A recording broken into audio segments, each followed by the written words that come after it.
Hit the lights! You've discovered the Halfwatt podcast. We want to educate and entertain by tapping into the most trusted source of new technology, the ones installing and innovating it. You, the tradespeople that build from the ground up. Join us as we talk with industry leaders, veteran contractors, and even some young blood. Welcome back to another episode of Halfwatt. Thanks everyone for listening. We haven't done video in a while, but we're coming back into it. Should be an awesome interview with Will with Code Buddy. How's it going? How you guys doing? Hey man, is it Will or is it William? What do you? Oh yeah, William, yeah, whatever kind of floats your boat. It's either or Nice. right now. Okay, cool. Just want to make sure I wasn't calling you like William. And you're like, no, call me Willie D. That's what people call me out on the street. No, Billy. It's Billy. Billy. Yeah. Awesome. Billy or Billiam? Billiam.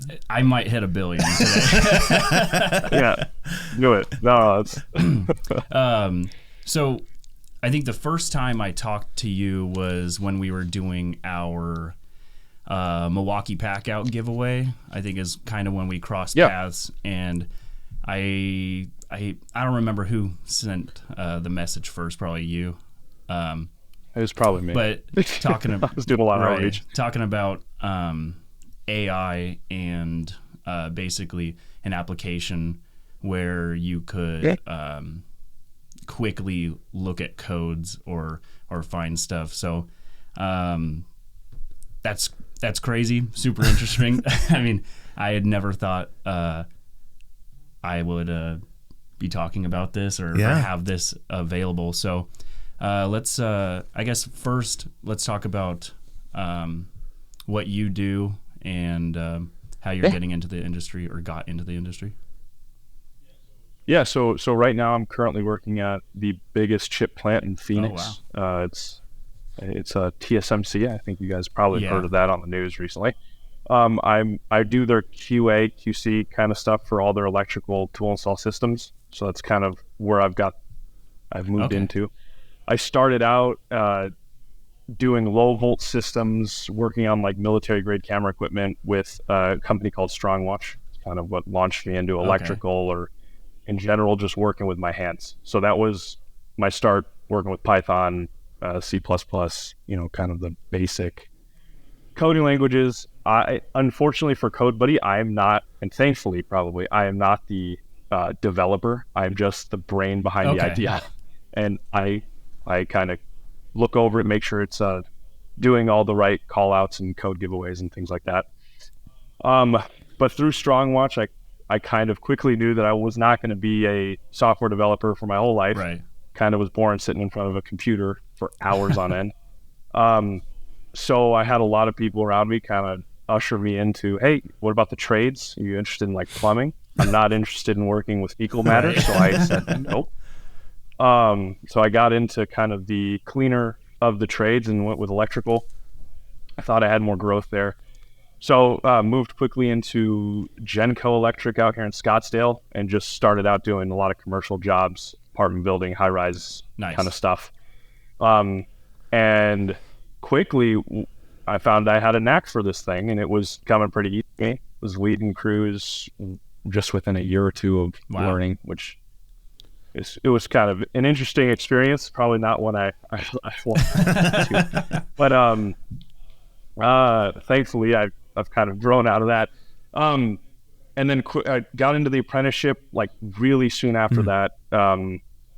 Went in with Arizona Builders Alliance. So that's one of the bigger ones out here in Arizona. And then after about 2.5 years of being with Genco, it was time to move on. Fortunately, pay and stuff didn't work out and moved on to another company out here, a bigger one, actually out in the kind of the southwestern side called Corbin's Electric. I don't know if you gentlemen heard of that one. It's a bigger outfit. Okay.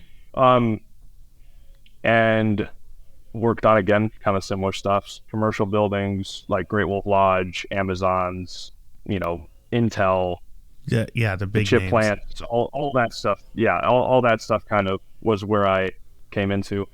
I also got my start at, again, leading work and then also doing QC for them. So was working at Microsoft buildings and doing the QC for all that stuff, and that was kind of where I got my start with quality control. And issue of rework and huge amounts of, I would say, code mishaps. Well, I'll put it lightly. I'm just say, when you have guys from other states coming in, and there are a couple states that I got to call out eventually, but I won't do it right now. I know. A couple states come in, and they say they're journeymen. They say they have the experience, but really they've done 10 years of putting up tray or even just running conduit. It doesn't make you a journeyman. And that was the frustrating part to all of this, is why I have 10 years experience. I know what I'm doing. And then we'd have to go back and do all the work over again because you didn't know what you were doing and you didn't ask questions. So that was kind of the start or the spark to my brainchild, CodeBuddy, was, listen, no one wants to ask for help. It sucks. You don't want to go up to a guy that's younger than you and say, hey, I don't know what I'm doing. Help me. And so I said, okay, what if I used AI to kind of bridge the gap of that, and throw the NEC books into a bot, see what I kind of get back. Now I was getting many different answers that I didn't want, so I had to work it a little bit. But that was the start of the idea. Sometimes you do get some. I don't know if you guys have any questions. I was just gonna say, sometimes you do get some wild responses in those. Yep. Chat GPT or whatever. You're not talking about the Fire Buddy. You're talking about no. I'm the other ones that exist. Yeah, like the big one. Like I put in like talk about this. And that was exactly. That was kind of the big thing. Was I was like, how could I use Chat GPT? I used it. I'd get many different answers. I wouldn't even get the same answer for the same question. Because they're using such a vast array of information all over the internet, and we know the internet is always correct. So all the information. That's how I got through college. Wikipedia. But I kind of came back to it, and I was like, I can QA this thing and actually get it to what I need it to do. And I would imagine other companies would want their guys to know and do. How can we make this work? And thus began the start of CodeBuddy. Man, I have to say, I'm getting really excited listening to you talk about it, because, I like going to work. I like paying my bills, but I love that I have my studio. I love that I have a show to produce, several shows, and like this is my passion. And it's really, really cool to see somebody else who is taking your day job and going, I can go a step further. I can not only be a part of the trade, I can make the trade better. And not just I'm going to be a good journeyman, I'm going to become an instructor. There's new avenues, there's new pathways for education and understanding and lifting everybody up. So like what you're talking about is so on par with the core of our podcast. Like, and I'll be honest, I didn't know you from Adam before. What are we at? 8 minutes ago? Fair enough. I'm pretty unknown as far as that's concerned, and I do like. But I'm already like I see your vision, and I'm so excited about it, because what you're doing is so cool. The ability to create instant access to everything that we as technicians should have access to at all times. Right. Spot on. Yeah, I mean, especially like us in Oregon and in Washington, low volts, you have to go through full apprenticeships. You have to study code for years, and then you have to take a high volt codes test, to actually get your license. And I'm pretty sure 26. I don't remember if it's 26 states require a license or if it's 24. But that's a lot of states that don't require a license for one. Yeah, it's basically half. Well, you'll really love this, because Arizona does not. So there you go. So now here we are. Right. I'll call out my own state. I mean, we are definitely not the pinnacle of electricians. I'll say that for sure. But I will take the time to call out Texas. Ooh, really? My goodness, guys coming from the Valley in particular. I don't know. He's starting them some. Valley I don't know. I don't know where they learned their stuff, but It is something different over there. I haven't worked over there. I don't know what they do over there. I hope it's electrical. I hope everyone's safe. I do. I don't live there. But I'm learning a lot about the Valley guys, and all due respect, I think Arizona is going to keep the Valley if Texas burns down. It's going to be the Valley. Nobody will know if Texas burns down because their codes haven't allowed them to do proper fire installation. But yeah, no, it is a scary situation. It was a little worrisome on these Microsoft jobs that I was QCing. I mean, massive mistakes on a lot of installation, a lot of rework, a lot of not realizing that guys in the field aren't properly trained. And so when you're throwing guys who are improperly trained on things that you need to be highly trained for, you're going to get great quality stuff. There's such a crazy step up in our industry, right? Like you go from data where you can almost do anything, nobody cares, right? Because it's like, it's cat, who cares? That's not going to hurt me. And then you get into like access control where it's like, oh, suddenly this is very important. We need to make sure that the right people get in, that everything's programmed properly, that the right lock opens with the right thing. Like this is really important. When a fire happens, but all the opposite, everything unlocks properly. And not to sound like an ass, but then you get to fire where it's like the codes are so much more strict. You have to pay attention to every. You can't just like I found so many splices that are just hanging out in a ceiling, right? And it's like the first thing that comes to my mind is like, dude, we're not access. We can't just put spices wherever we want. We have to put them in boxes. We have to protect them. We also have to put them in boxes. Well, if I had an AI chat, I would have known that. No, it's bad. I mean, even to the extent of bonding and grounding. The most basic of importance to understand is though that section of the NEC. I would venture to guess that probably. Right now, I'll say the young electricians, I'll say Gen Z, because that's where I am, don't know at all the NEC. Your journeymen that are coming up now do not know the NEC, do not understand grounding and bonding, what to do. Yeah, at all. So can I ask, you've been working on this for a bit. What are the books that your AI, what is it called again? Code Buddy? Yeah. It's Code Buddy. So what are the sources that Code Buddy is utilizing? What would I be able to look up? So you would be having access to 2017 NEC and 2023 NEC currently, and 2020. Those are our three right now. Those are the three that are utilized throughout the states. So that's state law, which we can now use as information. So legally, if you have three different versions of code, does it like tell you like, hey, this information is coming from 17? Yeah, so it will pull up. So specifically, it reverts back to 2017, which is the most used in the States, I believe, currently. And then if you have a specific question in another book, you can actually queue it to say, hey, 2023, what does it say about this? Does it change? Wow. Very cool. And it will give you an answer as to whether or not those things have changed. So you do have to do a little bit more. You can't just take it at face value necessarily, right? If you say, how long does the termination need to be inside of the box, and it says, oh, it's got to be 6 inches, and if you just leave it at that, you don't know that in 2023 they changed it to 8 inches or whatever. I don't know if that's the code. I'm not making that stuff, right, but. Well, so the minor changes are not going to affect those, but there's from year to year code really changed. The things that are changing in the code, or I would argue, please take this again. I would argue are more of donor preferences. So people are throwing money at something and they want their specific item involved in the code. We're getting into the nitty-gritty on this now. I know. I won't try and go any more controversial into that. But there's a reason why NFPA doesn't make a ton of money. Where do they make the money from? I don't know. We'll have to find out later. But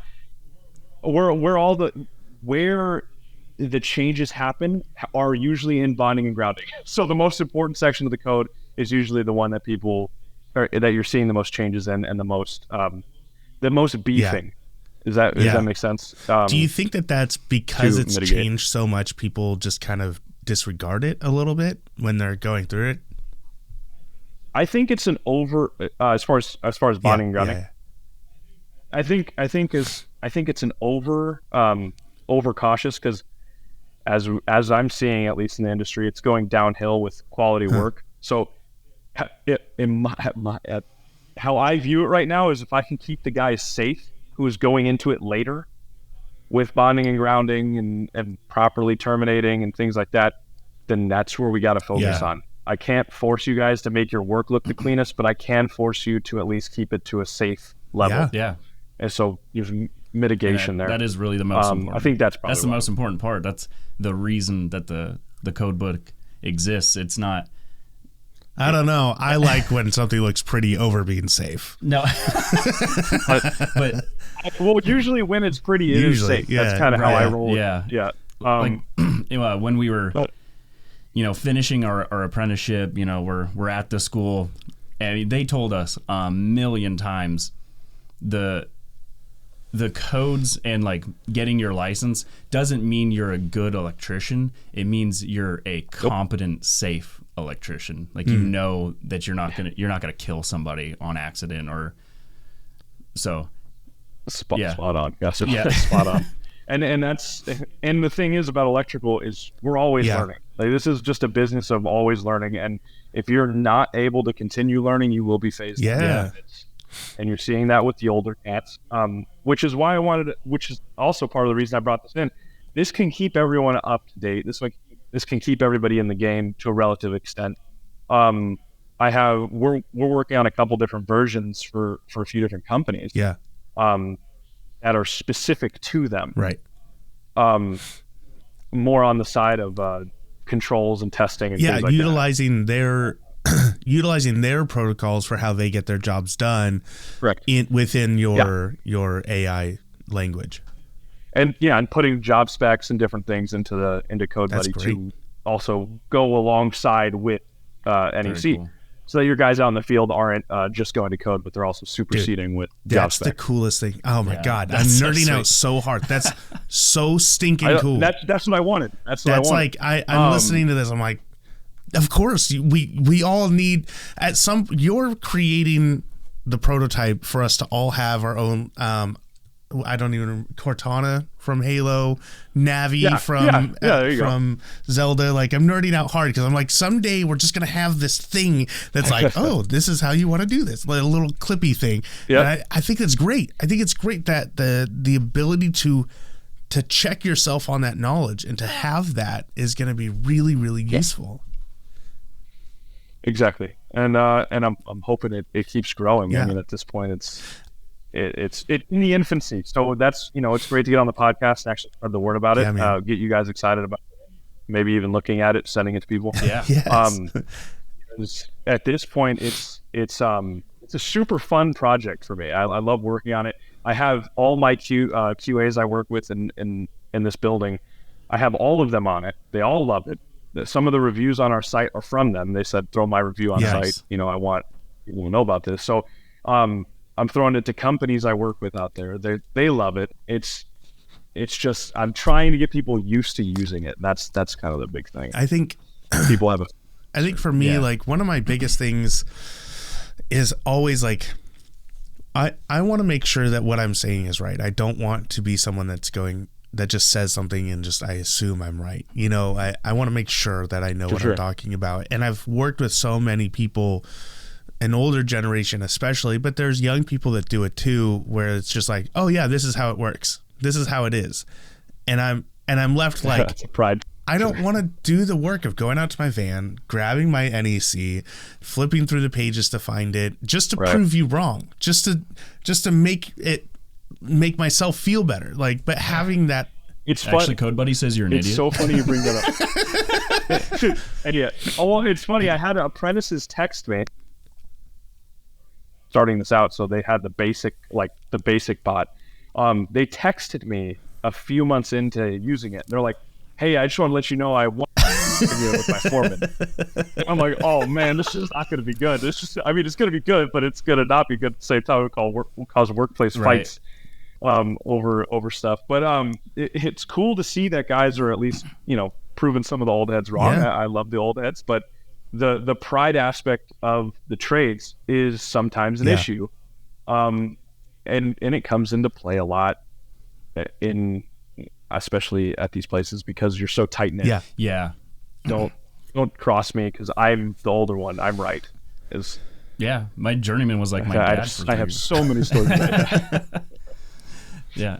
I mean, just from when I first started at Intel, when I was an apprentice, a foreman of mine, I was asking him questions. Hey, why do we do it this way? What's the reasoning behind this? Why do these tools take this? Why does this certain thing do this?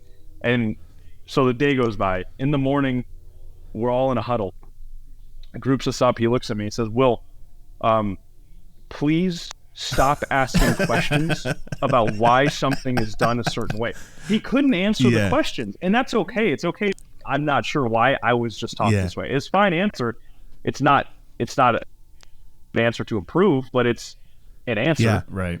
Dude, I remember, it's not really a code. I guess it could be a code thing technically, but like when I first started, I was given a resistor, a 4.7 or 47K, and I was told, hey, go put this in that notification device. And I'm like, okay, cool. Why? Why am I doing that? And they're like, well, that's the end of line resistor. That's at the end of the line. And I'm like, oh, okay, cool. Why is it there? Why do we put that there? And now being a journeyman, it's like very obvious. Like for supervision reasons, you have to see the resistance and then it comes back and it, like it's a simple answer. But the guy I was with was like, I don't know, man. That's just how they design these things. Like that's just how they make these things. Ask me questions, kids, but it is. You can tell it's that way because of the way because of the way it is. Yeah. It's a constant battle. I think especially for apprentices, I think this is going to be really, really useful to just do a quick search. Just do a quick okay, why are we doing it this way? Or, like you get into it with even another journeyman where it's like, okay, how high up does the pull station need to be? Is it 42 inches? Is it 52 inches? Is it 48 inches? Like, and then you look it up and go, oh, it's between 42 and 50 inches. Like, we were all right. and your journey 48. Don't No, it has to be 48. It's like, okay. It's 48. Don't talk about it anymore. Don't you ever pull that app out again. Multiple times in this already, I've just thought, I don't know why, but like Rick and Morty. I'm like, God, if Morty just had Code Buddy, It's just how it is, Morty. But why? Follow me, Good conversation. So, Billiam, you do QA for your day job is QA. Yes, sir. I'm the most hated. It is interesting to me because the way that I don't think I've ever had a QA person on a job site. Like we have to QA ourselves. What is that mindset like? When you're walking onto that job site. Ooh. Man, gentle. Learn how to be gentle. Again, like we talked about, prideful people are heavy in the trades. I think probably every single male in the trades is prideful. Sure. And that's great. Be prideful in your work. Care about your work. I love it.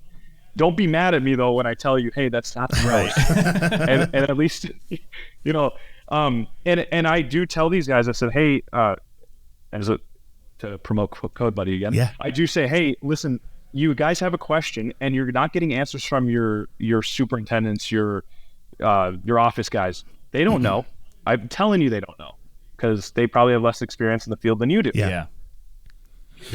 Use this, or give me a call. I'll help you out. I have no problem answering phone calls. But guys it's a lot of gentle and calm behavior. And guys do try and pull fast ones on us. So it's tough. It's a little tough on the job. And see, that's a concept that I'm learning is like what you just said. The project managers actually probably know less than you. And earlier, I think I said there's like 24 or 26 states that require a license, but not even all of them. All of those require codes, I think. Yeah. Like some of them, it's just like, well, you just have to have, a certain amount of hours, and then you just pay your $100. And so, like where we come from, where it is like genuinely an apprenticeship. There's union apprenticeship. There's the state apprenticeship. Yep.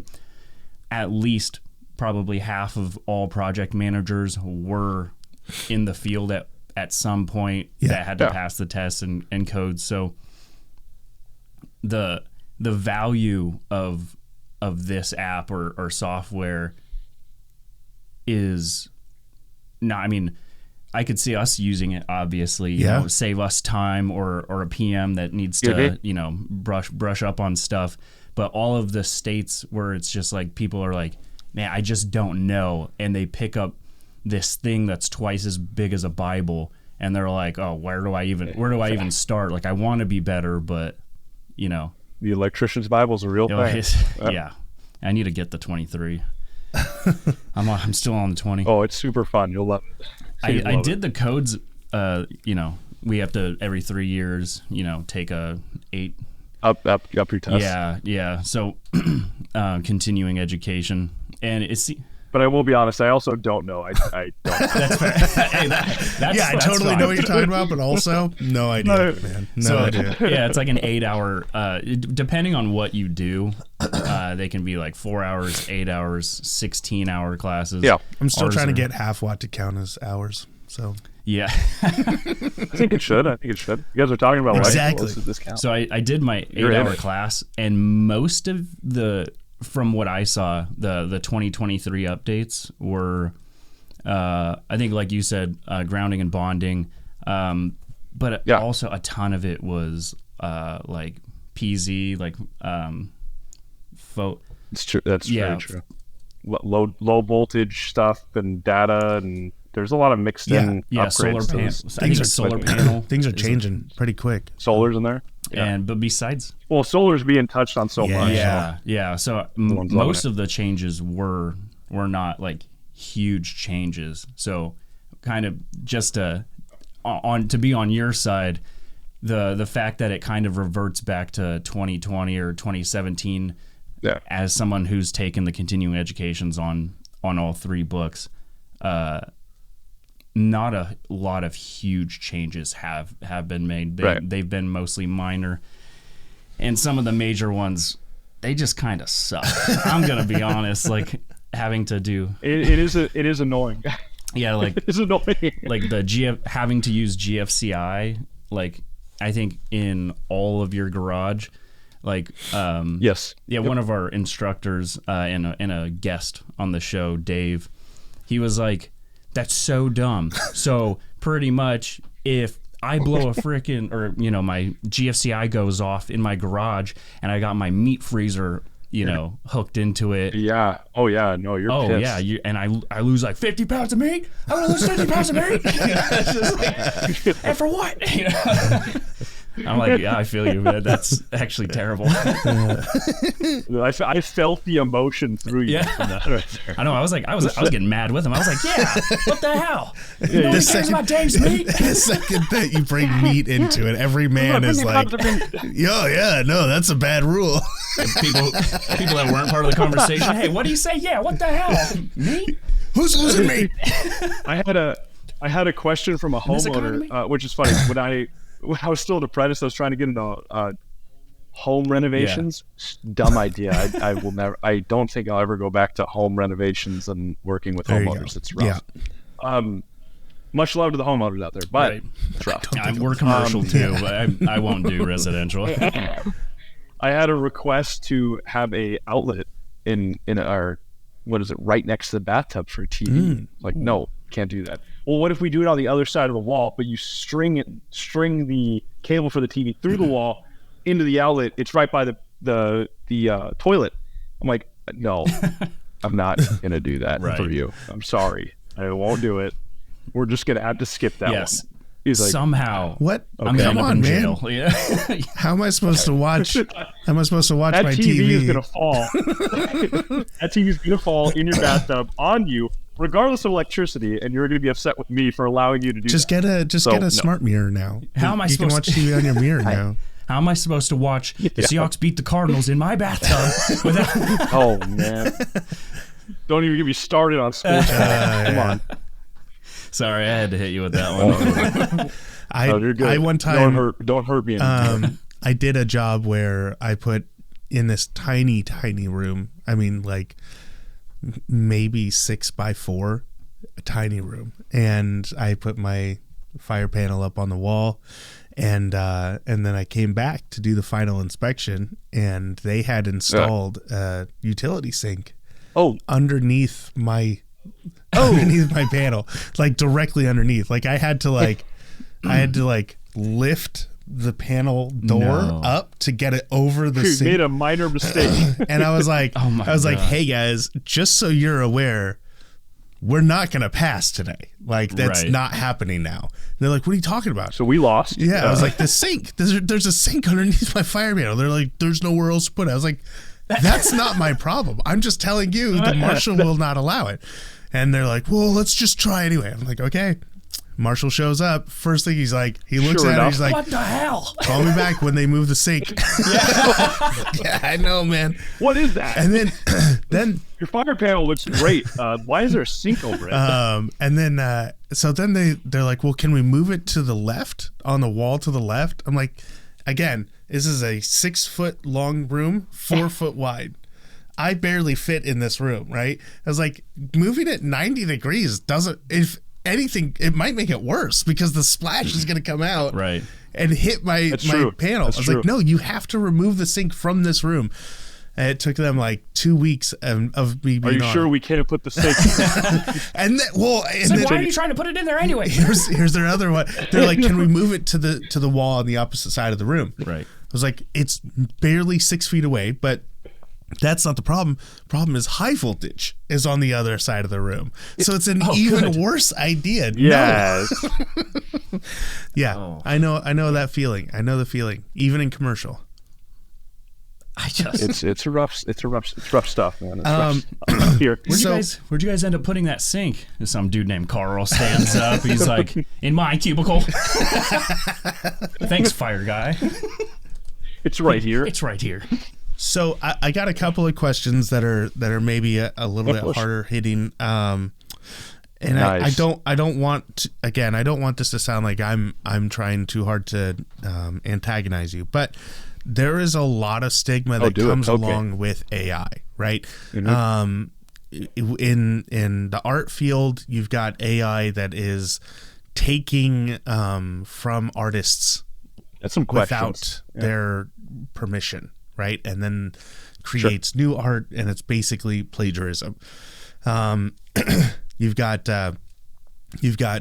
ChatGPT, where people are using it to basically plagiarize their work. Right, write speeches for Harvard, papers, books. Correct. There are authors that are publishing just AI created books. Every genius politician. Yeah. So like there's a lot of bad stuff that people are doing. They're taking advantage of AI, and I know that there's a lot of hope that it will get better, but to me, I've seen just more and more bad come out of it.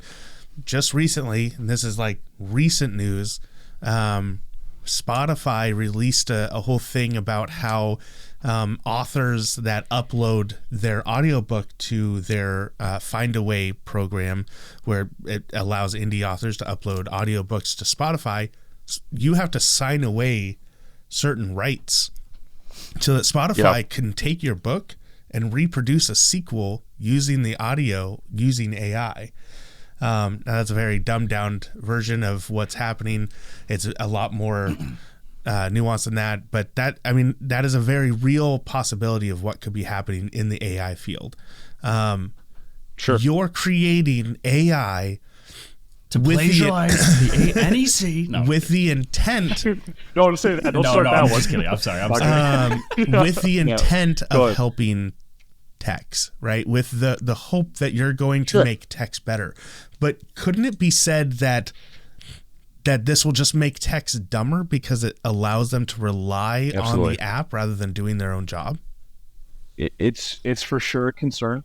I have talked this over at length with people. I had a hard time myself. I'm like, am I dumbing the crowd down by doing this? And to be quite honest with you, I don't see it that way. I see the way I don't know how young you guys are that you guys have been working with, but I'm seeing the younger guys come in. To be very honest and blunt with you, they are dumber, frankly, than I think ever before. They're not willing to learn. There's a certain level of laziness to it. Yeah, and it's not to say that they won't grow out of it, but it is to say that at this point in time, there is a concern that regardless of AI, regardless of tools even being used, is it even enough?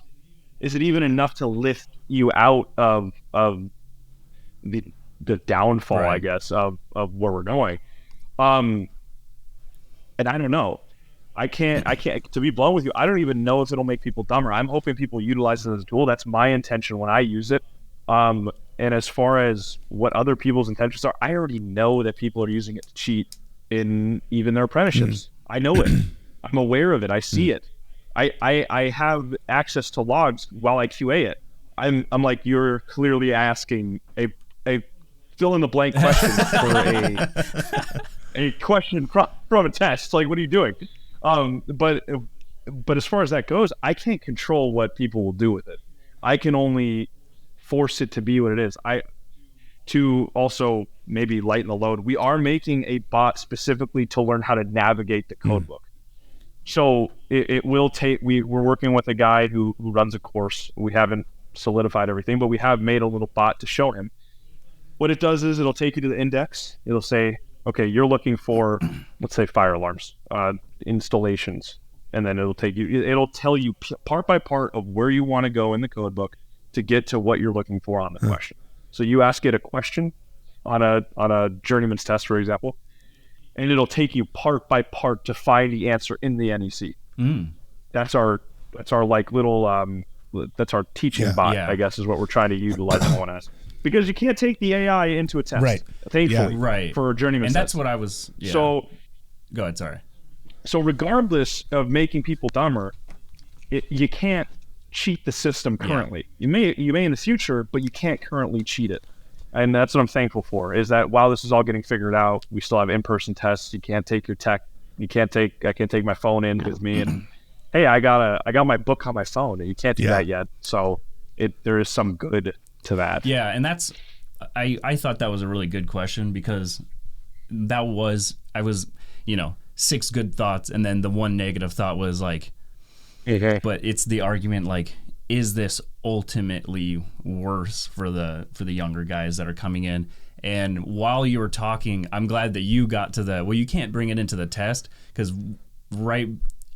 as you were talking, I was like, well, technically you're dumb if you're doing that in your apprenticeship classes, because you're not going to be able to walk into that very monitored state test room.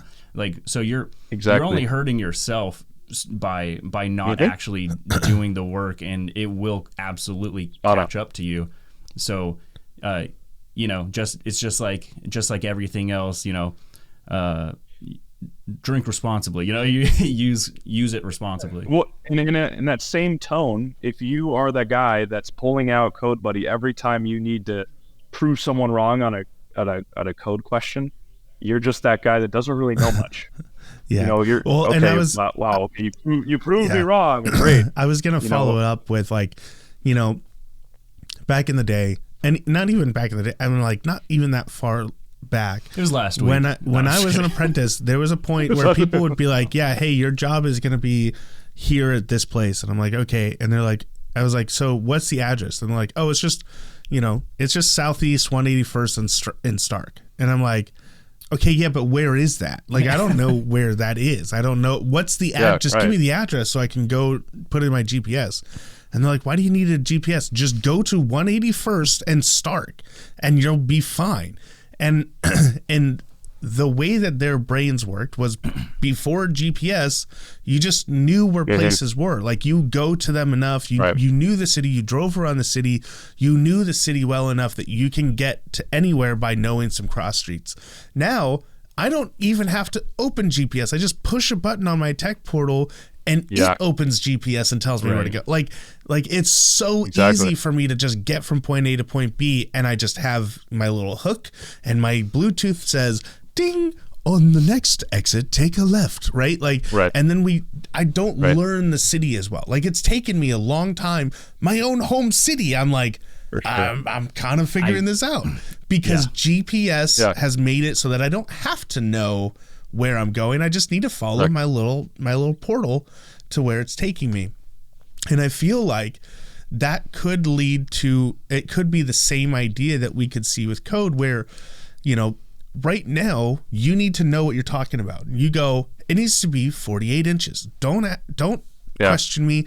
This is what I know. This is where it's at. And if you need to, you can go check the code book and find out. But I know that this is the code. And then we get to 10, 20 years down the road with AI, where it's like, I don't know, just open up Code Buddy and check and see what we need to do. And you never, like, will be people who integrate that into their knowledge base, and they have that foundation. But there are people like me who are stupid and go, I don't need to remember this. I have Code Buddy. Right. Well, I mean, I guess there's another aspect to this, maybe not the best argument, but there is a certain artisan level to electrical. Pipe bending, when you see some good pipe bending, you're like, that guy knows. That guy knows 100%. Stuff. And nowadays, I'm telling you, QAing pipe in this building is a nightmare. Is a nightmare. Like, nothing's level, nothing's plumb.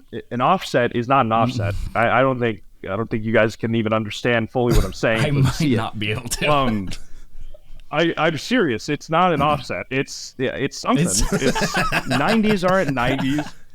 It's pipe. I mean, you got pipe there. I'm seeing more and more use of seal type, because it's easier to manipulate than pipe. Yeah. I mean, that's kind of the scary thing for me, is like, the thing I loved, the thing that really made me worth the money, was eventually that no one my age, and all the older guys were aging out. They didn't want to bend pipe anymore. So they were like, hey, Will, go bend the 3-inch, go bend the bigger stuff, because I don't do that anymore. I'm not going to do that. And then I have a younger guy with me who's like, what's that? How do you do that? Why? And I'm explaining everything to him. But then you have Billy.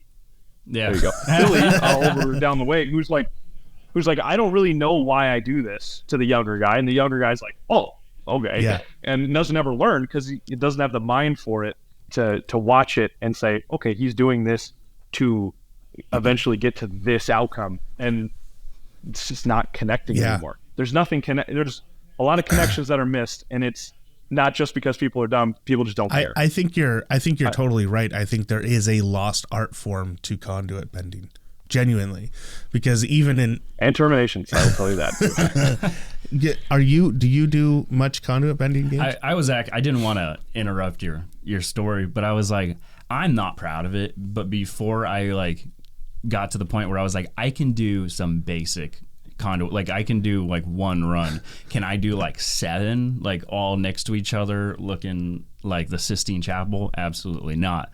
And I can. Heck yeah, you can. In the beginning, big.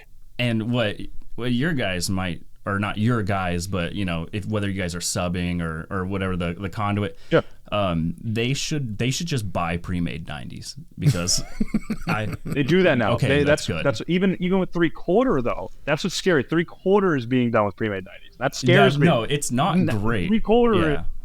Yeah. I mean, we would bend 90s. We'd bend offsets. We'd bend at shepherd's hooks. Everything on a lumpy floor. And we'd get it right. And now I'm seeing guys can't even bend on a straight surface. They know that has lines on it, right? It has levels. No one knows. Level lines. Those lines are hard to see. I can't tell what that is. That's what I hear. There's also iBend Pipe, which is a huge, nice little benefit app that people use nowadays. And again, it's like the same argument. Did that take away from the skill of pipe bending? Does that they're tools, right. And if you don't want to use tools to benefit you, then that me as the co-owner of Code Buddy, I can't change you and say, hey, wake up, losing it, you're losing it. It's just, I don't know, man. You can put in like TikTok has it now, where every once in a while, if you're scrolling through TikTok, it'll be like, hey, you've been scrolling for a while, maybe take a break. You should put that into your app where it's like, hey, you've used this a lot lately, maybe go pick up the book. 5 hours today. Get off. Oh my God. Go read a Mike Holt book, please, right now. Dude, go and to also a bookstore. And also to maybe ease your concerns with the enterprise version that we're selling to companies. We are offering the ability to send the CEO, the project manager, whoever is over the site, what people on that site are having trouble with or searching or are having issue with, so that company, if they so see it beneficial, could put money towards training their guys on that certain subject. Cool. That's good. Bonding and grounding, pipe bending, things like that. So we can actually get guys up to par on these things without having to look up on Code Buddy. What it reminds me of was my journeyman that I had, for the, 3.5 years of my apprenticeship. For like the first year and a half, I wasn't allowed to use, this is going to sound funny, like power tools. Like if I needed to cut something, I could use like a saw. I've heard this. I've heard this skill before. Right. So I'd be like, why can't I use a drill? Or why can't I use an impact? And he'd be like, because you're going to over rely on it. And then, then you're not going to have it at some point. And you're going to look like an idiot trying to screw stuff in. You're going to drop screws all over the place, sweating, embarrassing yourself. I still drop screws all over the place. Right. But even with a power tool. I lose tech screws daily. Thousands of them. Sometimes in my tires. No, that's really all wimp. Yeah. Oh my, that actually did happen once. I dropped like 9 tech screws. I think. What? Out of one pocket, and then like goodness. 13 out of another. Oh yeah! Thank God they were the 1/2-inch ones. So didn't go through. So I get home, and you've got studded tires. I was like, oh shit! Watch out, snow! Like I had over 20 tech screws just, and heck yeah! God, this sucks. I go to Les Schwab or whatever. Actually, it wasn't Les Schwab. They don't pay us. And they were like, yeah, none of them broke through. You're good. We just pulled them out. And I was like, that's pretty cool, man. Yeah. But where I was originally going with this is, he was like, you got to build up your grip strength, your hand strength. You need to get to here before you have the luxuries of using the easier, better things. So, totally. And that's to go along with what you were saying. That's kind of how I see this. If you're in a state like ours where you're supposed to be studying the code book, you need to learn this. Honestly, the anxiety, I probably shouldn't say that. The stress of like, oh shit! Am I gonna pass this journeyman exam? I'm so I'm so scared. I think that's that should be carrying you to use the book and do all those. Yeah. But I mean, I'm just kidding. I was just agreeing with you. Hey, shut up. This is Brucey's time to shine. You're right. No, just the last thing I was gonna say is, but in those states where it's not very, these guys aren't carrying around NEC books or as intimate with it, I feel like it can only benefit. And eventually, if you're paying attention, you should be able to start picking up on where things are in the books and everything. No, I agree. Sorry, I rudely interrupted you. No, you rudely kept me from interrupting you. I like that better, actually. Yeah.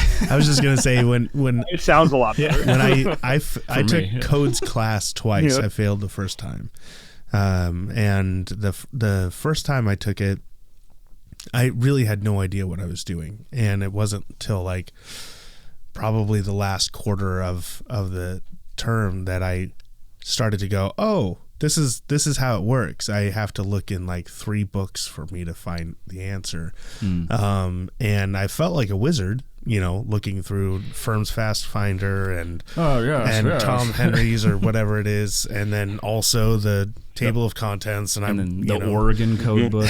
Yeah, and I'm like, let me triangulate the answer in this thing, and then 6 different books open, and I figured it out, 7 but articles. it was too late. I had already gotten to a point where even when I passed the tests in the codes class, I didn't pass by enough to justify a good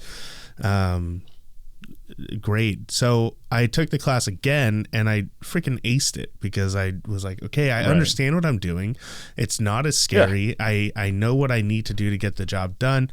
And then I took my journeyman's test, and I passed the first time, which it's like, I'm proud of that. I'm proud of the fact that I was able to accomplish that. I don't think that I would have if I hadn't had that light bulb moment right before I failed, and then had a chance to succeed.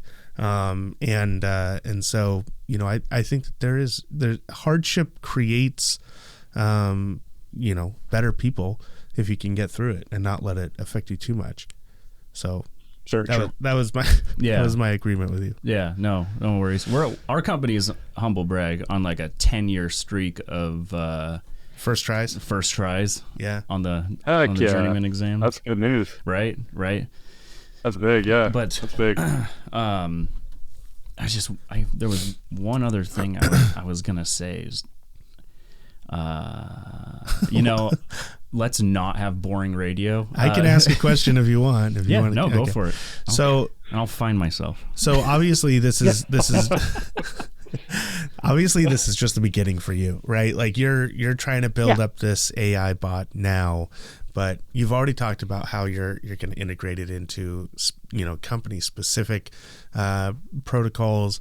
Are you looking at creating either expansions off of this to include low volt fire access stuff? Are you looking at creating new programs that are specific? What does that look like? So for fire in particular is the big one.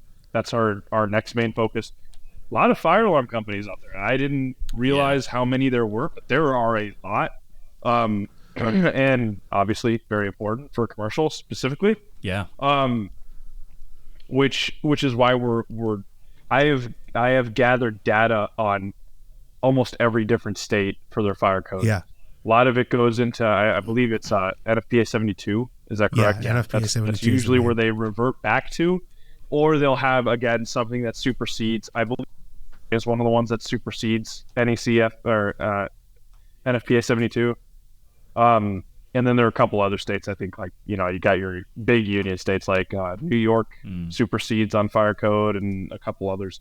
But there's a lot of learning in all this data digging. It's been really nice, to be quite honest with you. Kind of like what you guys are saying is you retain. Yeah. I'm seeing stuff. I'm starting to find stuff there's nuances to the code. I mean, and stuff, honestly, if you're not in it a lot, you will not see it. Yeah. You're just not going to notice it. It's not going to really stick out to you. So maybe that's why Mike Holt is a guru. Yeah, for real.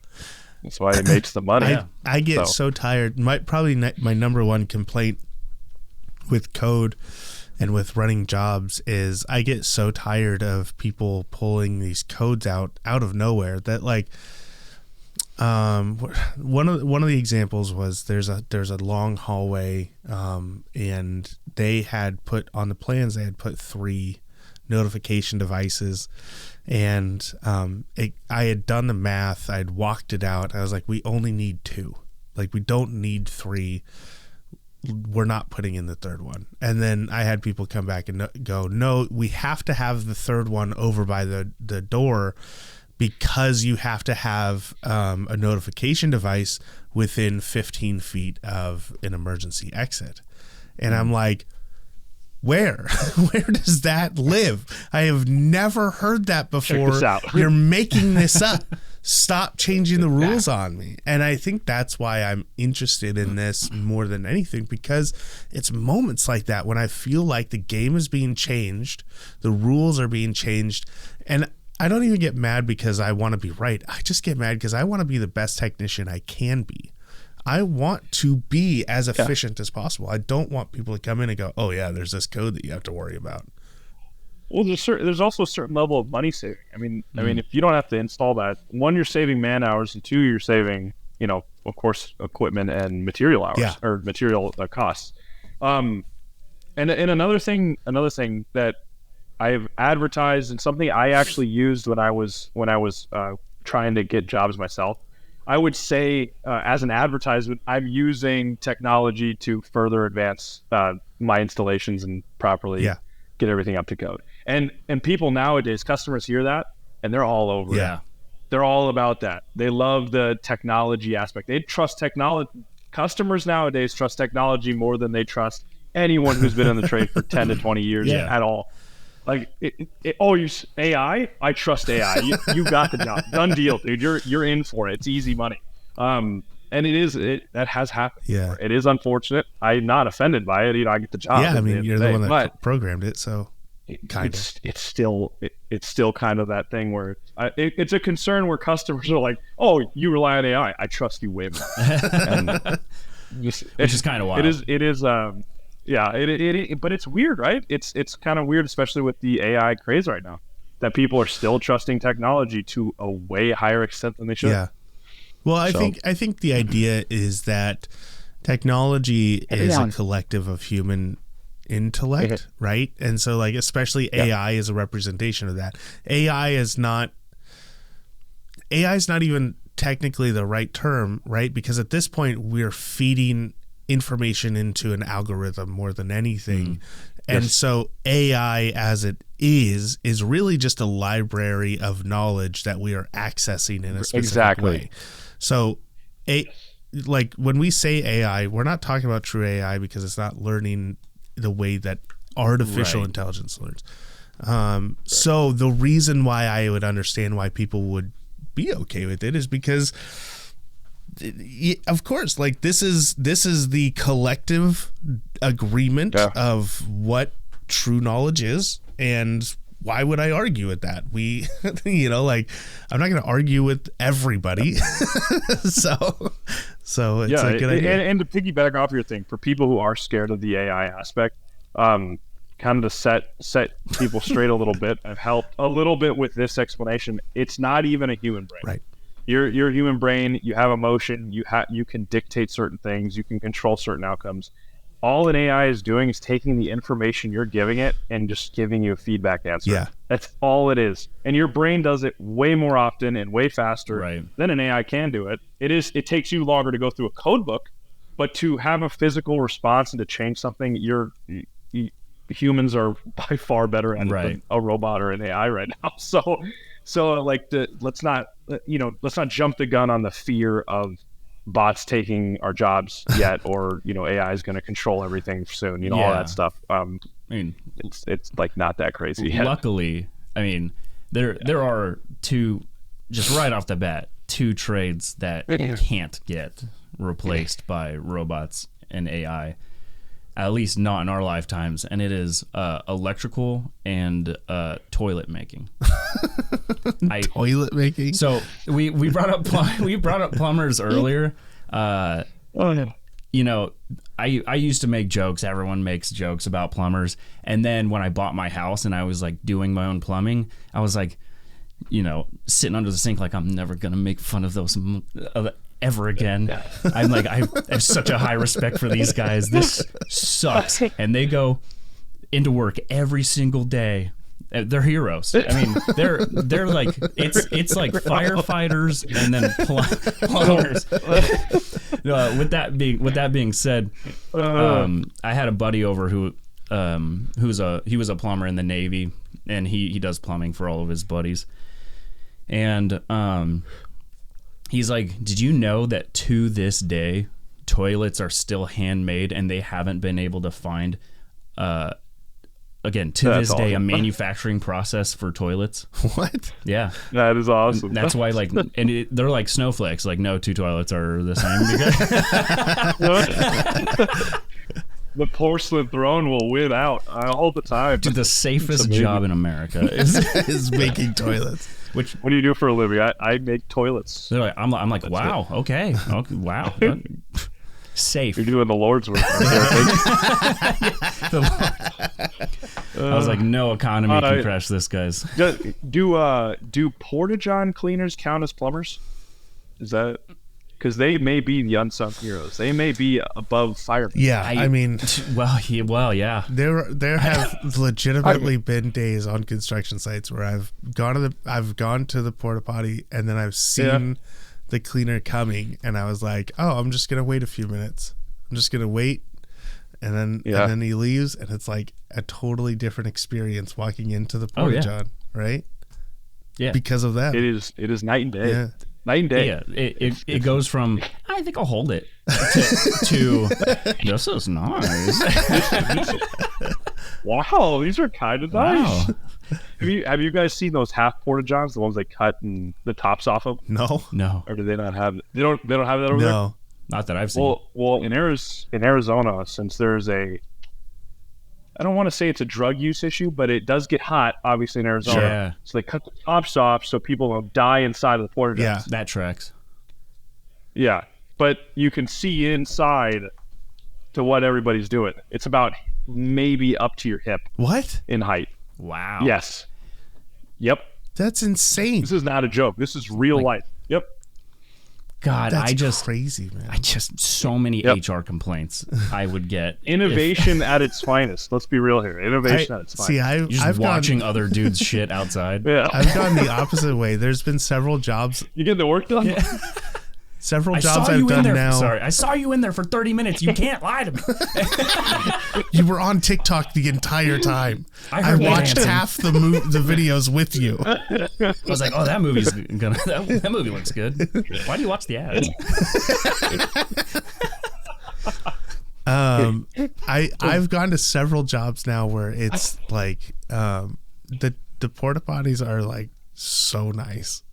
Like they're the kind that are like trailers, and so you like walk up. Those are nice. Those are and like really it's nice. playing jazz music inside, right? And like I'm like, bro, if they put this on a construction site, this would be the hangout area. Everybody would just be going to the bathroom. A little AC unit there. If it senses you, a little AC unit. If it senses you at the urinal for too long, it automatically turns on one of the faucets. You know, I'm just kidding. I made that up.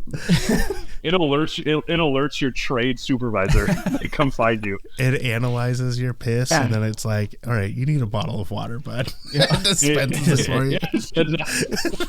$1 has been deducted. Oh man, see now you're talking the scary AI stuff. Yeah.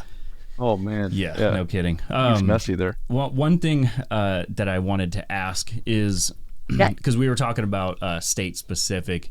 Have you guys already added that stuff in? Like Oregon has a pretty decent sized like, because that, for anyone who is listening and doesn't know, the NEC is the baseline. Yep. You have to adhere to these no matter what, and then your state can have their own book that supersedes it. It can't be less stringent, obviously. Yeah, but it can be more for sure. It's always more. So with that being said,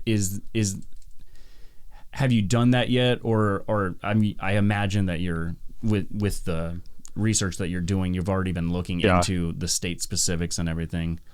Yep. So with the enterprise option, that is kind of what we're trying to build out for companies. Okay. So in particular, I mean, I know everybody wants their state specific stuff, and eventually on the CodeBuddy free version, there will be an option to pick your code book and then also pick your state and local, province or municipality, right. And then boom, then it looks up all of that stuff and gets you your answers you need. But on the base level right now, it's just the code books.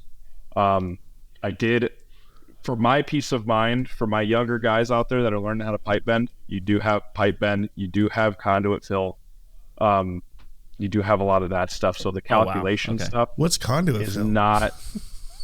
Ooh, dude, that's the fun stuff. Tell me you're kidding. You're kidding. Is that when you have to start using lube to get the new wires in? No, that's part of it. That's part of it. No, don't entertain. But as far as like them, yeah. the math involved on that stuff, again, like we were talking about, as generations get slower, even the older guys have a tough time with the math. Everybody has a tough time with the math. Yeah, it's fair. Using trigonometry, everyone's like, okay, listen, this is another language that I don't understand. I know. I'm like, AI, help me. No, I'm just kidding. Oh, what are you doing to me right now? What do you mean, like cosine? What the hell is a cosine? That's what my dad did on my first car. What I gonna use it on my conduit? That's not a calculator or what? I don't even use this in high school. Speaking of tangents, we go off on one right now. My wife. Wow, you with the math jokes over here, man. Spot on. It's spot on. But yeah, I mean, it helps the younger guys know and also prove their PM's wrong when their PM says they can't put that in there, which is always nice. And yeah, exactly. Which honestly, that to me is not a huge deal, because if you already have the app that's saying, hey, this is the code that you're looking for, I imagine it tells you what the code number is. Yes. Yeah. Yep. So I mean, it's very simple. Obviously, a state code book is nowhere near as big as the NEC. So if it says 250.120 or whatever, you can just take your Oregon state packet, go 3 pages to 250. Okay, it doesn't have anything branching off of that code. This is the code. This is what I do. This is what I use. Yeah. Does it have the ability to do the journeyman's response where you go, hey, do I have to do this? And the journeyman's response is, well, technically. Ooh, good idea. I think we're going to throw that in. The technically clause of CodeBuddy. Well, technically. But nobody actually does that. Yeah. It's just a glasses with buck teeth emoji. Actually. Well, actually. You can use my face for that if you want. I gotta start throwing this stuff in there. I gotta little memes on CodeBuddy when you request a question. Yeah. Actually, how many Cat 5 cables can I fit into this? Well, actually, we stopped using Cat 5, and it would be Cat 6. All the service codes. I mean, you regret asking that. All the service codes start with the meme of the emoji saluting. Thank you for your service. Thank you for your service. Thank you for your service. Anyways, back to your question. Yeah, I don't even know where we were going. No, you answered it. You're good, man. I know. I tried to answer it, but you guys have any more questions for me and kind of just the background in general, or any job site questions? the big thing I already hit on is always you hear AI and it's scary, especially right now. Yeah. It's scary, and a lot of technicians, handymen, tradesmen, they take a lot of pride in the fact that their job will not be replaced by AI, right? There's a lot of work that can be and will be, but we're boots to the ground, hands in the thick of it. You can't replace that. And so when you come along and go, guess what, everybody? I've got an AI program. That's immediately that's like, well, this is the only thing I have. So that gets scary. Teachers are just shadow boxing. And trust me, we have had with our outreach, we've had guys that are just like flat out, this will never take. This is a dumb idea. I'm not even gonna glorify. I'm not gonna glorify this with a response. Yeah. And I'm like, okay, well. Do they still think the internet is a fad? I don't. It's gonna age out here in a bit. I know those guys. I don't know. They told me that Bitcoin wasn't gonna work out, and that's $70,000 that I don't have that I could have. There's always going to be haters. That's There's always going to be people who are like, it's not. I don't know. work. Even some of the old guys are pushing it. So there you go. I think it's really great.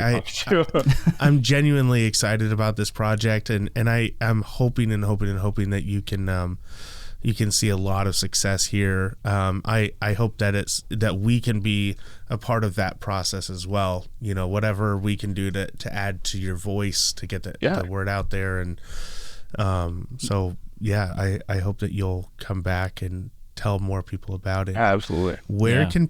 I can come back and talk about other things. I don't need to talk about CodeBuddy every time. Clearly, we can just talk about Porta-Johns for an hour. So. Yeah, no. I can bring up the Porta-John stories. Those are rough. I'll do some more porcelain research. Half-Watts Talk Plumbing Toilets. podcast coming soon. Where can people utilize the CodeBuddy at the moment? Yeah, we have our website's codebuddy.chat. So you just search it up. It'll take you right to the website, and then you can launch the app and use it for free for right now. And please just, again, don't overuse it. Use it to what it's for. You know, you guys have questions on the job site. You guys are trying to figure something out, and it needs to be accessed quick. Use it. If you're planning a job and you're a PM who doesn't have any job experience, use it, please. I mean, there are a lot of issues with stuff like that where money can't be saved when you're poor planning. So yeah. I mean, time is money, and having to go back and redo things is it's literally the death of profitability. Yep. So all right, well, and we're the bottom line at the end of the day, right? We're all the workers, right. And that's how we get raises. I should know this already, but is there an app yet, or is that something you guys are working on? So since all the app stores are super fun and make you go through all these approval processes, we're doing something a little different. We have a blog post on our website. I'll send it to you guys tonight. It'll tell you how to make it an app on your phone or your iPhone or Android. So it's not a downloadable thing. It'll take you right to it, and and then make it a lot. It's like right there in like Safari. You can basically like almost like make the hyperlink selectable app on your home screen. Yep. Cool. Very sweet. Cool. And it'll pin it, and it'll make it just the login page, and it'll take you right to that. That's honestly just as good. Half the time people come out with apps, and it's just like, this sucks. I'm going back to the internet. So I also hate to do this again to you, but I do have one more thing to inform you guys of. Feel free. I don't know if you have any Spanish speakers that listen to the podcast. However, NEC doesn't make a Spanish version, and I work with a lot of Taiwanese folks, and they don't make a Mandarin version. CodeBuddy is in both Spanish and Mandarin. Wow, really? So Sweet. If you do need to look up stuff, you guys can utilize that. So that'll be my last drop. I really appreciate you guys having me on.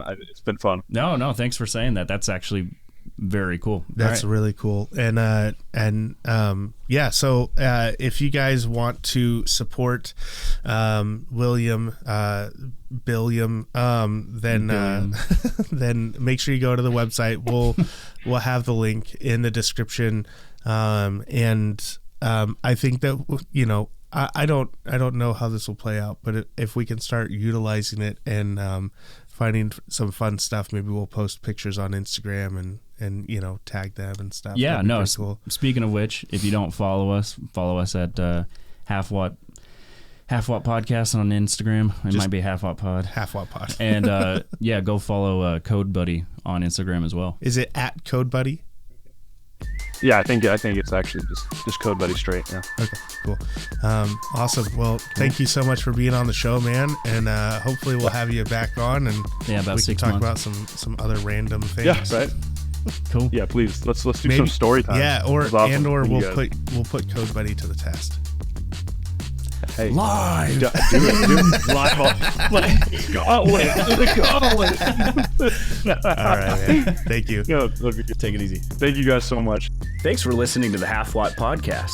We always want to hear from you, and we encourage you to email us at halfwattpod@gmail.com with questions or even your own stories. Funny, crazy, or praiseworthy, we want to hear it all. You can follow us on Instagram at halfwattpod to stay up to date on our feed. Be sure to subscribe wherever you listen to podcasts, and share us with a friend, the best way to help us grow. The Half Watt Podcast is a production of Now Hear This Studios.